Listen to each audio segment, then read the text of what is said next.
Assalamu alaikum. This is me, Dr. Sophia Aslam, Director and CEO at Leaders for an Education Consultants, Faisalabad.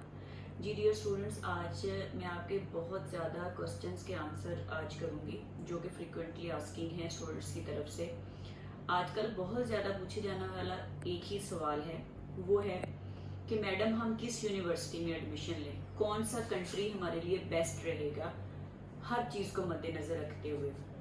जी dear student, जैसा कि आप लोग PMC की policies के बारे में तो बहुत अच्छी तरह सारे जानते हैं कि पीएमसी जो है वो आए दिन अपने सारे रूल्स और रेगुलेशन जो है वो चेंज करती रहती है।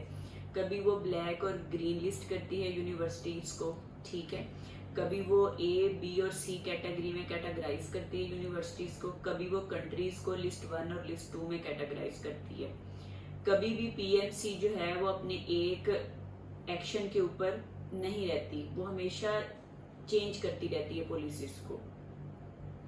तो मेरा सब, जैसा कि आप सबको मे भी पता ही हो कि लास्ट ईयर जो था वो बहुत ज़्यादा कंट्रीज थे जो ग्रीन लिस्ट थे, लिस्ट 1 में थे, ठीक है, और वही कंट्रीज इस साल जो है वो ब्लैक लिस्ट हैं और जो नए कंट्रीज हैं उनको उन्होंने ग्रीन लिस्ट कर दिया है, लाइक लिस्ट 1 और लिस्ट 2 कर दी है, ठीक है।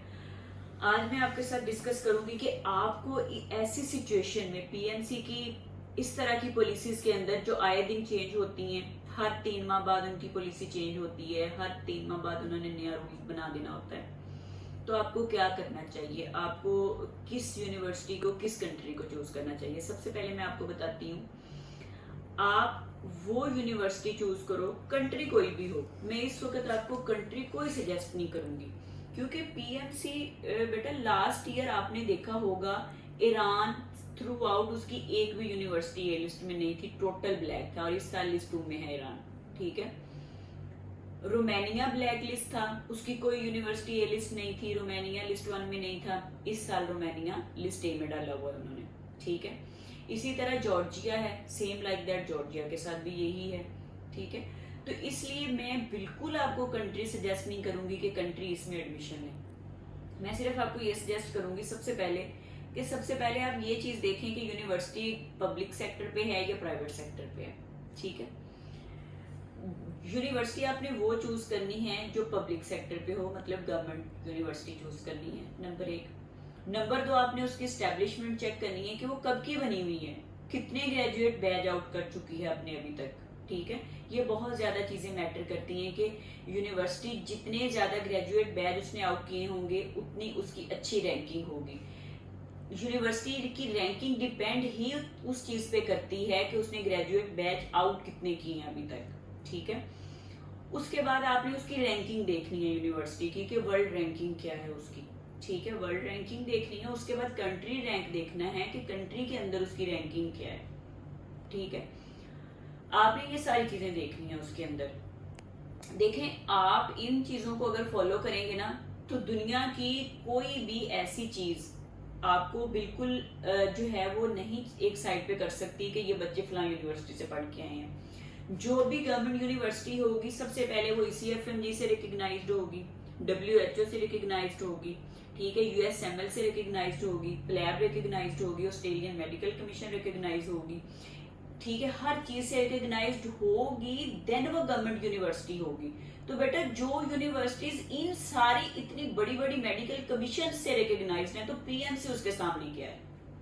इस मुल्क के अंदर बच्चों को फैसिलिटीज प्रोवाइड नहीं की जाती, मेडिकल कॉलेज नहीं बनाए जाते, लेकिन competition day by day increase होता जा रहा है, मेडिकल कॉलेजेस की उतनी ही तादाद है, ठीक है। लेकिन इस साल MD कैट में 1.5 लाख बच्चा अपीयर हुआ है, कहां एडजस्ट करेंगे ये इतने बच्चों को। चलो मान लिया 10,000 बच्चा पब्लिक और प्राइवेट सेक्टर में पाकिस्तान में एडजस्ट हो जाएगा, ठीक है, 1,40,000 बच्चा किधर जाएगा। तो मेरी उन सब बच्चों से यही दरख्वास्त है कि 3-4 चीजों पे अमल पैरा हो। सबसे पहले गवर्नमेंट यूनिवर्सिटी हो आपकी, उसकी कंट्री रैंक चेक करें, वर्ल्ड रैंक चेक करें, उसकी एस्टेब्लिशमेंट चेक करें, ठीक है, उसका मीडियम ऑफ टीचिंग चेक करें, सबसे बड़ी ये बात है, ठीक है। क्योंकि कुछ यूनिवर्सिटीज ऐसी होती हैं जो जिनका मीडियम ऑफ टीचिंग जो होता है, जैसे चाइना है, इस वक्त चाइना जो है उनका मीडियम ऑफ टीचिंग जो है वो चाइनीज लैंग्वेज में है, बच्चों को वो बहुत बड़ा बैरियर है। दूसरे नंबर पे चाइना में ये भी बहुत बड़ा बैरियर है कि वो बच्चों को ऑनलाइन अभी तक करवा रहे हैं। हमने जो 2020 में स्टूडेंट्स इनरोल करवाए थे वो अभी तक पाकिस्तान में बैठे पढ़ रहे हैं। ठीक है, तो बच्चे बार बार हमसे क्वेश्चनिंग करते हैं, मैडम हम कब जाएंगे, हमें यूनिवर्सिटी कब बुला रही है। तो हम क्या आंसर करें उन्हें। इवन वो हमारे साथ बहुत रूड बिहेव करते हैं कि आप हमें भेज नहीं रहे। इतना उन्हें नहीं पता कि यूनिवर्सिटी बुलाएगी तो हम उन्हें भेजेंगे ना, वो हमें इनविटेशन देगी तो हम इनको वीजे लगवा के भेजेंगे ना यहाँ से। जब वो बुला ही नहीं रहे हम कैसे भेज दें बच्चों को। उन्होंने 2025 तक ऑनलाइन क्लासेस देनी है। ठीक है, तो इसलिए मैं ये वाली चीजें बिल्कुल सजेस्ट नहीं करूंगी बच्चों को।